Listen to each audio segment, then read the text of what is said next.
Hey guys, I wanted to talk about infinite sparrow flying real quick. The first thing we need to do is set our frames to 30 frames per second. I don't have a technical explanation why this is, but all I can say is that on 30, the sparrow stays in the air for longer. So let's just use it.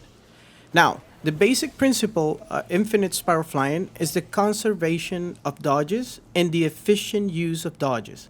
So now let's break down what we see in here on the footage.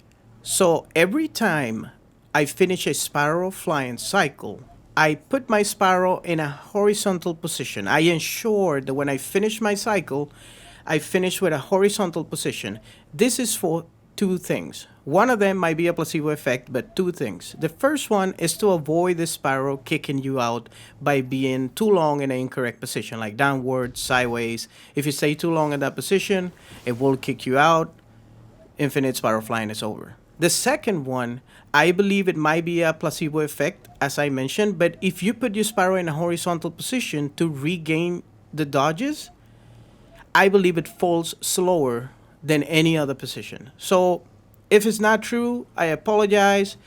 This is just how I see it. So I recommend staying in a horizontal position while you gain your dodges again. Now, what is the case use of infinite spiral flying? Well, if you're watching this, most likely you know and you need to do this, so you're trying to learn how to do it. But the case use is to come from a summoning spiral loading zone to a non-summoning spiral loading zone when you have no roads to drive in or means to drive in, so you just spiral fly. Also, I wanted to show that infinite slipstreaming carries the same basic principle of conserving your dodges and using them as efficient as possible. I'm not very good at slipstreaming, but I wanted to show that both techniques carries the same principle of conserving them dodges. Hope you apply this. Have fun.